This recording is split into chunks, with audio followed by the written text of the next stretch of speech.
Enable it in your browser or download Flash Player here. Sorry, you need Flash to play this. The White House will ask Congress for emergency funding to help those affected by Hurricane Harvey. The American people are with you, Vice President Mike Pence said during a visit to Texas. We will be here every day until this city and this state and this region rebuild bigger and better than ever before, he said. President Trump is expected to propose an initial $5.9 billion, £4.56 billion, in aid, the Associated Press reports. Texas Governor Greg Abbott said earlier the state might need more than $125 billion from the federal government. At least 33 people have died in the storm and its aftermath.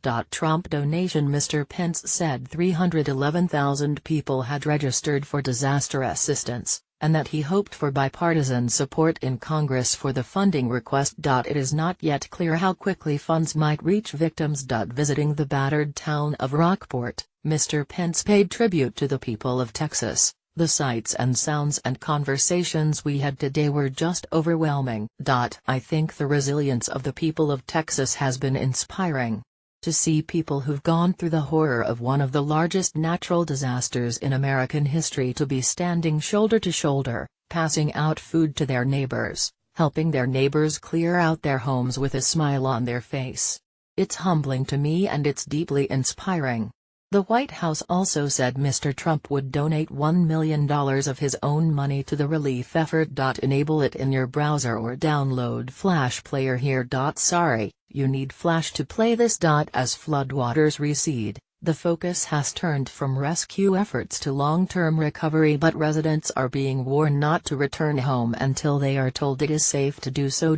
Earlier, a senior White House aide said about 100,000 homes, not all of which were fully insured, had been affected by the storm and the flooding that accompanied it. About 779,000 Texans were ordered to evacuate, and another 980,000 left their homes voluntarily, Reuters news agency quoted Department of Homeland Security Acting Secretary Elaine Duke as saying. The U.S. Federal Emergency Management Agency, FEMA, said its teams had rescued more than 3,800 survivors, and more than 90,000 people had already been approved for disaster assistance. FEMA also warned that residents were being targeted by scams.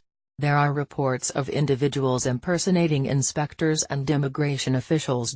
Others were receiving scam calls about flood insurance, claiming a premium must be paid or the insurance would be lost. House searches. Energy suppliers in the south of Texas were forced to shut down refineries and close off pipelines, sending petrol prices higher across the U.S. Many have now begun the process of restarting their operations, but it could take weeks before production is back to normal. Residents returning to their homes are also facing challenges. Firefighters have begun a door-to-door search for survivors and bodies in an operation that could take up to 2 weeks. Enable it in your browser or download Flash Player here. Sorry, you need Flash to play this. The Environmental Protection Agency is warning residents that floodwater can contain bacteria and other contaminants from overflowing sewers. It said the biggest threat to public health was access to safe drinking water. Many thousands of homes remain without power. A hospital in Beaumont, east of Houston, was forced to evacuate patients on Thursday after the local water supply shut down. Military Black Hawk helicopters were used to airlift intensive care patients. One chemical plant in Crosby, near Houston, caught fire on Thursday, and more fires are expected in the coming days. Chemicals stored at the flooded Arkema plant are no longer being refrigerated, making them combustible. Enable it in your browser or download Flash Player here. Sorry, you need Flash to play this. Residents have been evacuated from the plant in a 1.5-mile radius, and smoke was seen rising from the site on Thursday. President Trump and his wife Melania are expected to return to Texas on Saturday. The president visited the flood-hit state earlier in the week but limited his visit to Corpus Christi, which avoided the worst of the flooding, over fears his presence could divert resources from rescue efforts.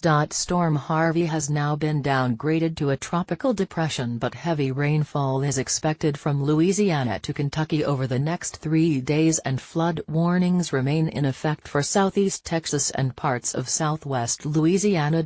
Are you affected by Tropical Storm Harvey? Let us know about your experiences. Email haviorsay@bbc.co.uk with your stories. Please include a contact number if you are willing to speak to a BBC journalist. You can also contact us in the following ways.